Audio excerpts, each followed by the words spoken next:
ইন্টারপোলের মাধ্যমে শেখ হাসিনা স্বৈরাচার শেখ হাসিনাকে দেশে ফেরত আনা কি পসিবল কিনা, এটা একটা বড় প্রশ্ন হয়ে দাঁড়িয়েছে।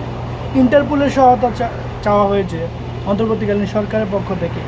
ইন্টারপোলটা বিষয়টা কি? ইন্টারন্যাশনাল পুলিশ ক্রিমিনাল অর্গানাইজেশন, আন্তর্জাতিক পুলিশকে সহায়তাকারী একটা সংস্থা। এটা জাতিসংঘের পরে এটার অবস্থান, এটা মর্যাদার দিক থেকে। এটার সদর দপ্তর হচ্ছে লিউ, ফ্রান্সে। এটা প্রতিষ্ঠা হয়েছিল 1923 সালে। 1946 সালে এটার নামের কিছুটা পরিবর্তন হয়। এটা বাংলাদেশের সহ বিশ্বের 196টি রাষ্ট্র এর সদস্যভুক্ত। ইন্টারপোলের কাজ কি? ইন্টারপোলের কাজ হচ্ছে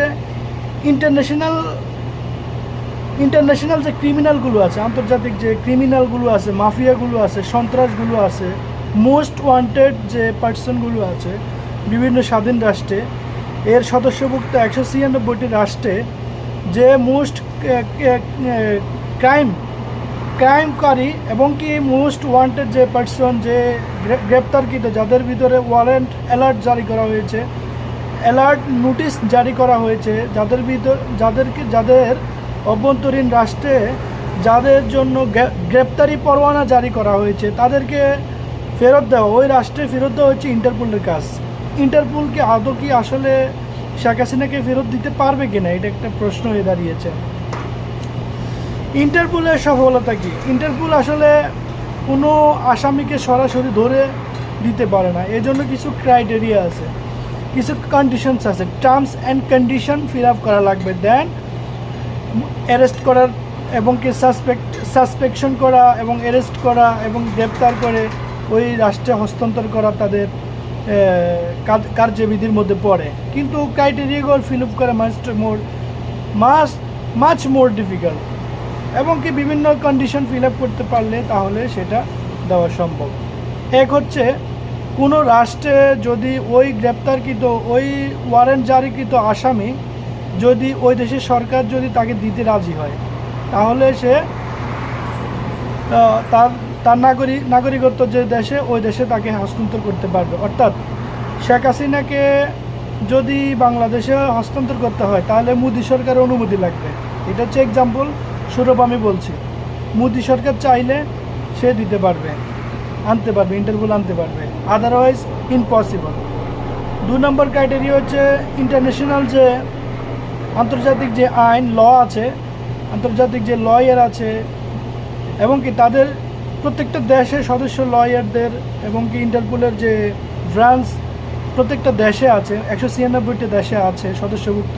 প্রত্যেকটা দেশ থেকে ল অ্যান্ড অর্ডারের স্বীকৃতি লাগবে, অ্যাকনলেজমেন্ট লাগবে লিখিত আকারে, ব্ল্যাক অ্যান্ড হোয়াইট, যাকে ব্ল্যাক অ্যান্ড হোয়াইট লাগে। তো এটা অনেক বড় ডিফিকাল্ট একটা প্রসেস এবং কি কমপ্লেক্স একটা প্রসেস।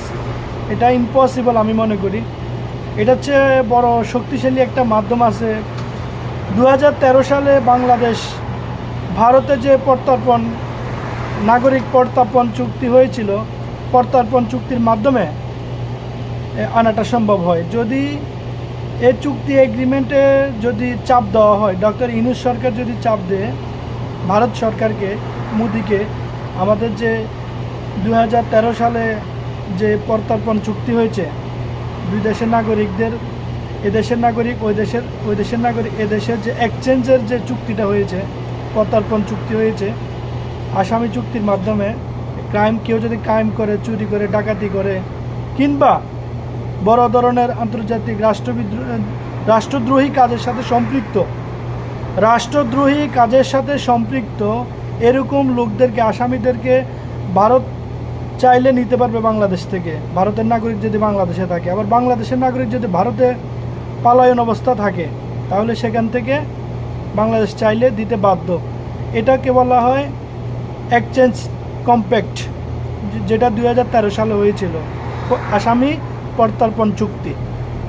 এটার আওতায় আনা পসিবল বলে আমি মনে করি, এবং এটা ইন্টারপোল থেকে অনেকটা খুবই শক্তিশালী দ্বিপাক্ষিক রাষ্ট্রীয় এগ্রিমেন্টটা।